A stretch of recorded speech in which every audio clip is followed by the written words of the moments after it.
Good morning. So, in continuation to our classes, in which we have discussed about the pancreatic hormone, mainly the insulin and glucagon, now we are going to see about the synthesis of insulin.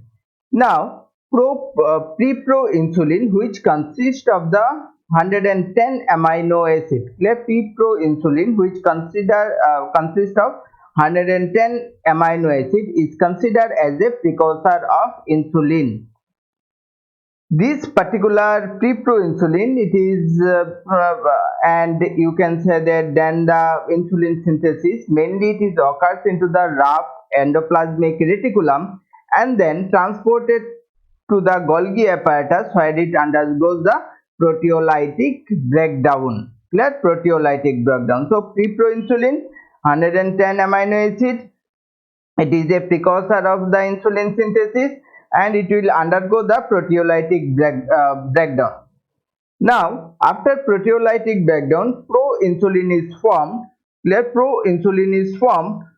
This is the pro-insulin. Clear? This is the pro-insulin. If we see about that, this is the pro-insulin. Now, pro-insulin is formed by the cleavage of the N-terminal 24 amino acid of pre-pro-insulin. That means what we are telling that here total amino acid is 110. From that 24 amino acid, it will there will be the cleavage in the N terminal and which consists of the separation of the 24 amino acid. Let 24 amino acid.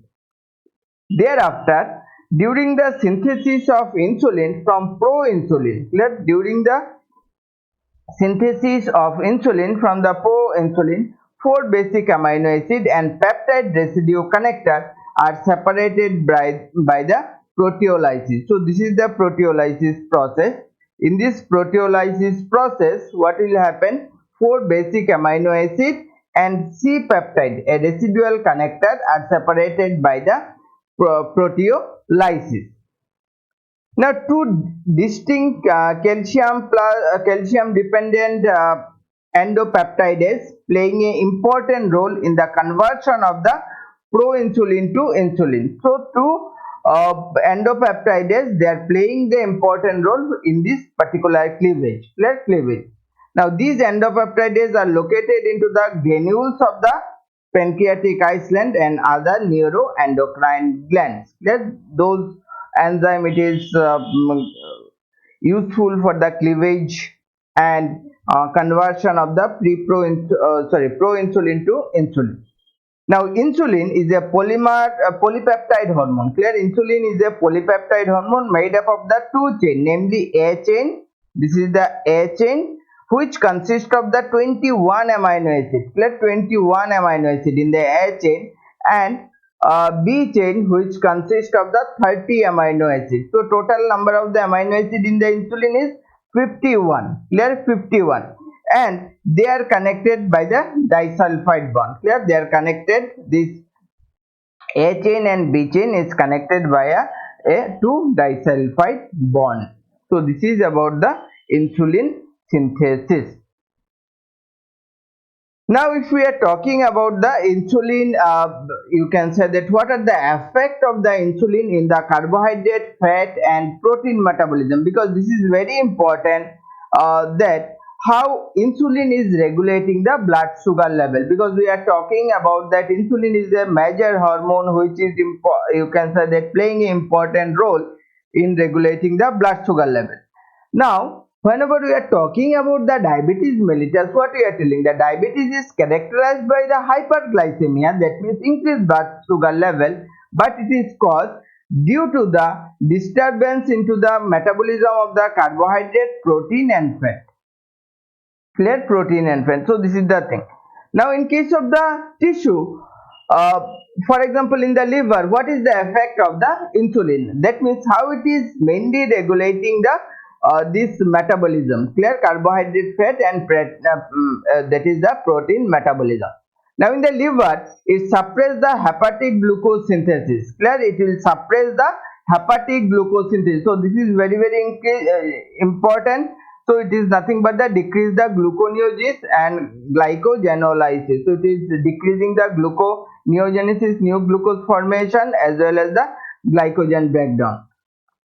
It increases the glycolysis and glycogenesis. So it will increase the glycolysis, formation of the means it will increase the glycogenesis, and also you can say that glycolysis. Next is, it is stimulating the hepatic glucose uptake. That means blood to hepatic cell, blood to hepatic cell. So they will increase the glucose uptake. Next is muscle. It will increase the glucose uptake. Again, in the muscle also they are playing an important role by increasing the glucose uptake. Next, we can say that increases the glycolysis and glycogenesis. Clear? Glycolysis and glycogenesis in muscle cell. Clear? In the muscle cell. So the free glucose it will be less. Clear? Free glucose it will be less. Like precursor like alanine, lactate, pyruvate to the liver. So all those things it is involved. Next is increased protein synthesis and amino acid uptake. So it will also increase the protein synthesis in the muscle. They are playing an important role by increasing the protein synthesis and amino acid uptake. Now coming to the adipose tissue. Whenever we are talking about the adipose tissue, it stimulates the glucose uptake.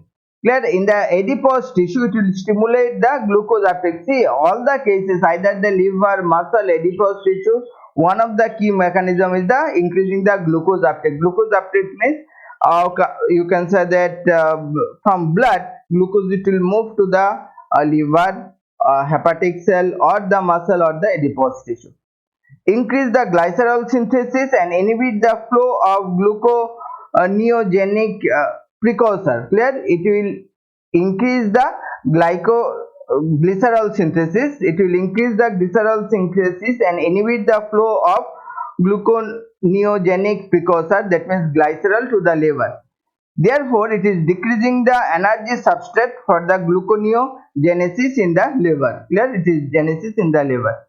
It stimulates the synthesis of the triglyceride and fatty acid. Clear? It will stimulate the synthesis of the triglyceride and the fatty acid and decreasing the lipolysis, that means lipid breakdown. So these are the major function of the insulin in the carbohydrate, fat and protein metabolism, which in turn useful to you can say that limit the glucose level in the blood.